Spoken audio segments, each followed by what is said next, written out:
جمال عبد الناصر نے برطانیہ کے ساتھ ساتھ فرانس کو بھی ناراض کر دیا تھا۔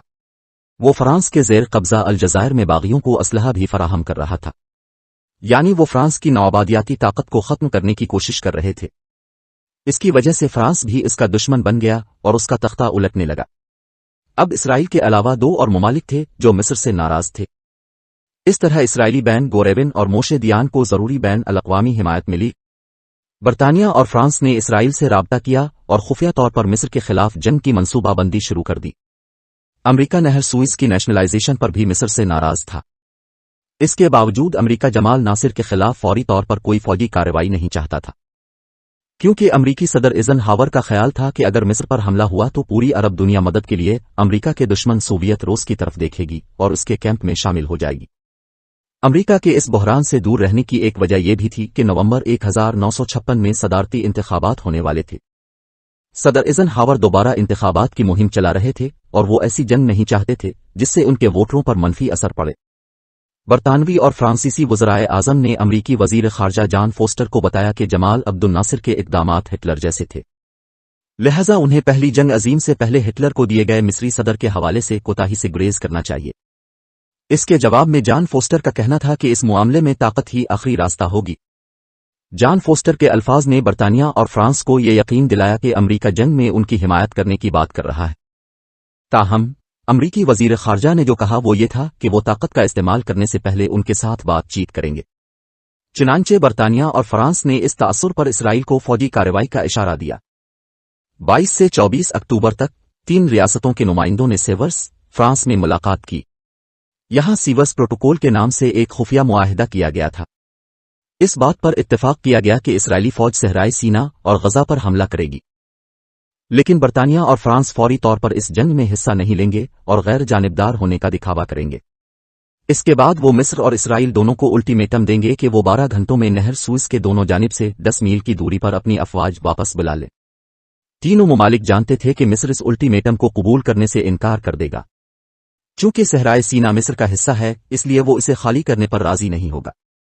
لہذا یہ منصوبہ بنایا گیا کہ مصر کی جانب سے انکار کی صورت میں برطانیہ اور فرانس مصر کے انکار کو بہانہ بنا کر جنگ میں شامل ہو جائیں گے۔ ان کی افواج نہر سوئز کے شمال میں دونوں جانب پورٹ سعید اور پورٹ فواد کے شہروں پر قبضہ کر لیں گی۔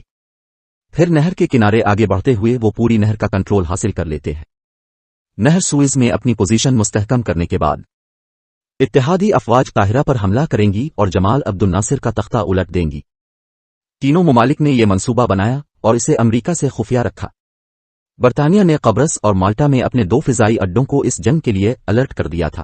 اس کے علاوہ قبرص اور مصر کے درمیان بحیرہ روم میں 5 برطانوی اور 2 فرانسیسی طیارہ بردار بحری جہاز بھی تعینات کیے گئے تھے۔ ان کے ساتھ ساتھ ہزاروں فوجیوں کے ساتھ کئی دیگر جنگی جہاز بھی لائے گئے تھے۔ 29 اکتوبر 1956 کو اتحادیوں کے جنگی منصوبے پر عمل درآمد شروع ہوا۔ اتحادیوں کو جنگ کے آغاز سے ہی ایک بڑا فائدہ تھا، یعنی مصری فوج کو کسی بڑی جنگ کی بالکل بھی توقع نہیں تھی۔ اس نے اسے ایک سیاسی اور معاشی مسئلہ سمجھا۔ اس کا مطلب ہے کہ ان کے لیے ایک اچانک حملے کی تیاری کی جا رہی تھی۔ 29 اکتوبر کی سپہر 3 بجے اسرائیلی طیاروں نے صحرائے سینا میں مصر کے فوجی اڈوں اور ہوائی اڈوں پر بمباری کی۔ کرنل ایریل شیرون کی سربراہی میں اسرائیلی پراٹروپرز کا ایک دستہ صحرائے سینا کے اندر مٹلا پاس پر اترا۔ یہ وہی ایریل شیرون ہیں جو بعد میں اسرائیلی وزیر اعظم بنے۔ وہ نہر سوئز کی طرف پیش قدمی کے لیے ایک انتہائی اہم مقام پر اترے۔ پراٹروپرز نے اس اہم راستے پر قبضہ کر لیا۔ دوسری جانب اسرائیلی افواج نے صحرائے سینا کو 4 مقامات سے عبور کیا۔ ایک فوج نے غزہ کو بائی پاس کیا اور صحرائے سینا کے مرکزی شہر العریش کی طرف مارچ کیا۔ دوسری فوج نے عقبہ کے ساحل کے قریب راس النقب پر حملہ کیا۔ اسرائیلی فوج نے العریش اور راس النقب کے درمیان سرحد بھی عبور کی۔ اس پورے حملے میں سینکڑوں اسرائیلی ٹینکوں اور بختر بند گاڑیوں نے حصہ لیا۔ حیرت انگیز حملوں نے مصریوں کو یہ جاننے میں الجھن میں ڈال دیا کہ کیا ہو رہا ہے۔ یہاں تک کہ مصری فوج کے مرکزی کمانڈر عبدالحکیم عامر نے بھی ابتدائی طور پر سوچا کہ یہ چند اسرائیلی فوجیوں کا حملہ تھا، لیکن ایک طویل عرصے کے بعد جب اسے احساس ہوا کہ دشمن ان پر باقاعدہ حملہ کر رہا ہے اور ان کے علاقے پر قبضہ جاری رکھے ہوئے ہے تو وہ ہوشیار ہو گیا۔ لیکن اس وقت تک اسرائیلی فوج صحرائے سینا میں داخل ہو چکی تھی۔ اس کے باوجود مصری فوج نے ایک ٹھوس کوشش کی۔ مصری طیاروں نے پیش قدمی کرنے والی اسرائیلی فوج پر بمباری شروع کر دی۔ مصری فوج نے جبل ہیتان کے قریب کچھ اسرائیلیوں کو گھیر لیا تاہم بروقت مدد یہودی افواج تک پہنچ گئی اور مصریوں کو پیچھے ہٹنا پڑا۔ مصری اور اسرائیلی طیاروں کے درمیان کئی لڑائیاں بھی ہوئیں جن میں کم از کم 8 مصری طیارے تباہ ہوئے۔ مصری طیاروں اور اینٹی ایئر کرافٹ گنوں نے 2 اسرائیلی طیاروں کو مار گرایا اور 2 کو نقصان پہنچایا۔ جب مصری فوج صحرائے سینا میں لڑنے پر پوری توجہ مرکوز کر رہی تھی تو جمال عبد الناصر کو برطانیہ اور فرانس کی طرف سے الٹیمیٹم ملا۔ اس نے اسے صحرائے سینا سے اپنی فوج واپس بلانے اور مصر کی سرزمین پر نہر سوئز سے 10 میل پیچھے ہٹنے کے لیے کہا۔ مصری صدر اس الٹیمیٹم پر حیران رہ گئے۔ صحرائے سینا ان کا علاقہ تھا اور وہ اسے چھوڑ نہیں سکتے تھے۔ انہوں نے اس الٹیمیٹم کو سختی سے مسترد کر دیا۔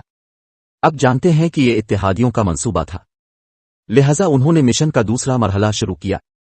29 اکتوبر کو برطانوی اور فرانسیسی طیاروں نے قبرص اور مالٹا میں طیارہ بردار بحری جہازوں سے اڑان بھری اور مل کر مصر پر حملہ کیا۔